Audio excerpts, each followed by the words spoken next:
আসসালামু আলাইকুম everyone, welcome back to my channel Julie's cooking world. আজ আমি আপনাদের সাথে শেয়ার করব একটা ভিন্ন স্বাদের মাছের রেসিপি, সেটা হচ্ছে লোটে মাছের ফ্রাই। তো চলুন দেখে নেওয়া যাক। আশা করি ভিডিওটি আপনাদের ভালো লাগবে। প্রথমে আমি এখানে নিয়ে নিয়েছি লোটে মাছ। এখন আমি দিয়ে দেবো হাফ চা চামচ লবণ। যেহেতু এটা সামুদ্রিক মাছ, লবণের পরিমাণ বেশি থাকবে, সেজন্য দিয়ে দিচ্ছি হাফ চা চামচ লবণ। সেই সাথে দিয়ে দিচ্ছি হাফ চা চামচ লাল মরিচের গুঁড়া। সেই সাথে দিয়ে দিচ্ছি হাফ চা চামচ টালা জিরার গুঁড়া। সেই সাথে দিয়ে দিচ্ছি সামান্য পরিমাণ গরম মশলার গুঁড়া। সেই সাথে আরও দিয়ে দিচ্ছি গোলমরিচের গুঁড়া হাফ চা চামচ। সেই সাথে দিয়ে দিচ্ছি হাফ চা চামচ আদা এবং রসুন বাটা। এখন এটা আমি ভালোভাবে মাখিয়ে নেব।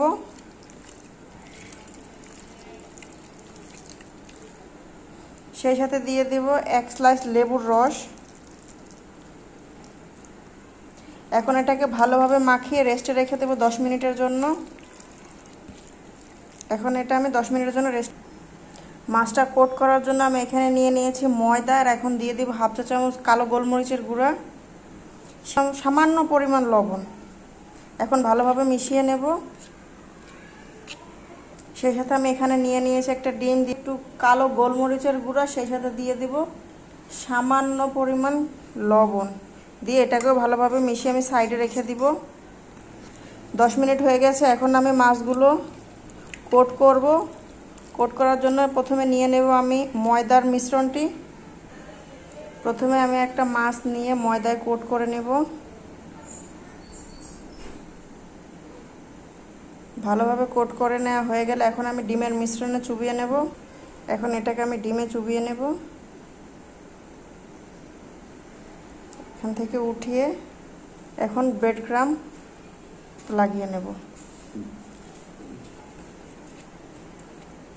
একটু চেপে চেপে লাগাতে হবে। এইভাবে আমি এখন সবগুলো করে নেব। আমার সবগুলি মাছ কোট করা হয়ে গেছে। এখন আমি ভাজতে চলে যাব। একটা পাত্রে আমি সয়াবিন তেল গরম বসিয়ে দিয়েছি। তেলটা আমার গরম হয়ে গেছে। এখন আমি মাছগুলো একটা একটা করে দিয়ে দেব।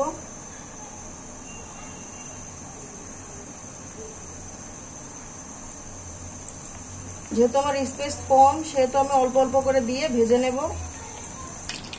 উল্টে দিয়েছি। এখন আমি অপর পাশটিও ভালোভাবে ভেজে নেব। এগুলোকে এখন আমি উঠিয়ে নেব।